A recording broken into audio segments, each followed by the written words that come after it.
পালা জিনিসের অনেক জ্বালা, যারা পালে তারা জানে জিনিস, যারা লালন পালন করে। কালকে গেছে ঈদ, আজকে হচ্ছে ঈদের পরের দিন। তো ঈদের দিন বোনের বাসায় গেছি, 2 দিন থাকবো। ওই দিক দিকে আপাও নাই, আপুও গেছে ভাইয়ার বাসায় 2 দিনের জন্য। তো এদিকে তো আমরা 2জনেই চলে গেলে মুরগিগুলো, যেহেতু মুরগি তারপর হচ্ছে কোয়েল পাখি, এগুলো আমরা লালন পালন করি। তো এগুলোর কি অবস্থা হবে। কালকে তো আমি যেতে যেতে মাগরিবের পরে গেছি, যাওয়ার আগে খাবার দিয়ে গেছি। এখন আস্তে আজকে একটু লেট হয়ে গেছে, এসে দেখি খাবারের জন্য পাগল হয়ে গেছে। মানে পালা পাখির জ্বালা বেশি, যারা লালন পালন করে তারা জানে এগুলার যে কি একটা জ্বালা।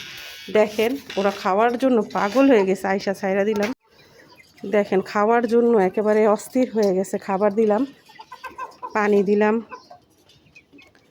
মানে জিনিস পারলে যেগুলোর যে কি একটা মানে টেনশন, সকাল থেকে এগুলোর টেনশনে আমি অস্থির হয়ে যাইতেছিলাম যে কখন বাসায় যাব, কখন যে ওদের আগে খাবার দিব। কারণ ওরা তো কালকে ওদের খাওয়াই রেখে গেছি, এখনও তো ওদের খাবার হয়নি।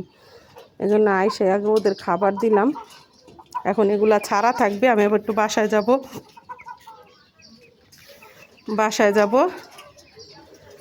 বাসায় যেয়ে বাসার কাজকর্ম সেরে তারপরে আসব, লাগায় রাইখা তারপরে বাসায় যাব। যাওয়ার আগে আবার একটু খাবার দিব। এদিকে দেখেন কোয়েল পাখিগুলো পানি খাওয়ার জন্য পাগল হয়ে গেছে। পানি খাওয়ার জন্য দেখেন পুরো অর্ধেক, একই পানি দিছি অর্ধেকে খেয়ে ফেলছে সাথে সাথে। দেখছেন, বললাম না পালা জিনিসের জ্বালা অনেক বেশি। এগুলো টেনশনে আসলে কি ওদেরও তো একটা প্রাণ, ঠিক না?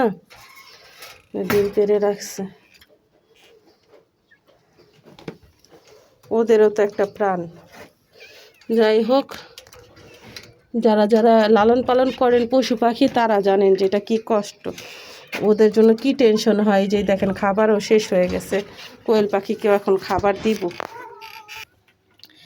এই তো খাবার দিয়ে দিলাম। এই তো কোয়েল পাখিকেও খাবার পানি দিলাম। এগুলা খাক, যাওয়ার সময় আবার একটু পানি দিয়ে যাব। এখন আমি বাসায় চলে যাব, এগুলা খাওয়া শেষ হলে যাওয়ার সময় আবার পানি দিয়ে যাব ওদেরকে। আর ওদেরকে আবার করব, ভুসি খাওয়ায় রাইখা যাব যাওয়ার সময়। তো এই তো যারা পশু পাখি লালন পালন করেন তারা জানেন এই কষ্টটা। মানে এই যে একটা সিচুয়েশন কিভাবে যে পার করি আমরা, মায়া লাগে। ওই যে বলে না পালা পাখির জ্বালা বেশি, এই আর কি মুরব্বীদের কথা আর কি।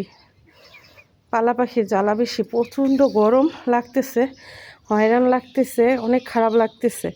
বাসায় একটু কাজ আছে, বাসা কালকে সব কিছু ওইভাবে রেখে গেছি, ওগুলো একটু গোছগাছ করব।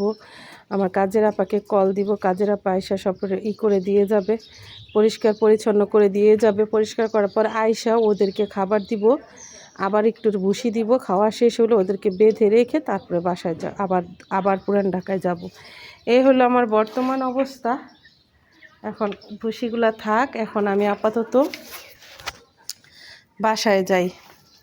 এই আর কি। কে কে আমার মতো এমন হাঁস মুরগি লালন পালন করেন? এগুলো করতে আমার ভালো লাগে, কিন্তু পরিচর্যা করার সময় একটুখানি মানে আমি সময় নিয়ে বের পাই না, এই জন্য অনেক সময় অনেক কষ্ট হয়ে যায়। তবে মানে সাপোর্ট দেওয়ার মতো আপু আছে, এজন্য আর কি একটু পারতেছি। তবে এর পরবর্তীতে চিন্তা ভাবনা করছি যে এই মুরগির পরে আর আমি মুরগি আনবো না, কোয়েল পাখি আনবো, কিন্তু মুরগি এখন বর্তমানে আর আনবো না। এগুলো দেখি কত দূর যায়, দেখা যাক, আল্লাহ ভরসা। আর এই সেট আপটা কিন্তু মুরগির জন্যই করছিলাম আমি, ছাদে প্রায় 25,000 টাকা খরচ করে।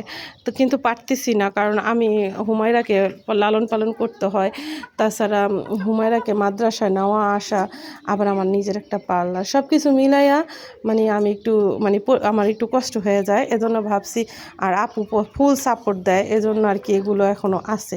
আবার আমার বাসায় থাকলে, হয়তো বারান্দায় থাকলে আমি টাইম টু টাইম সব কিছু করতে পারতাম।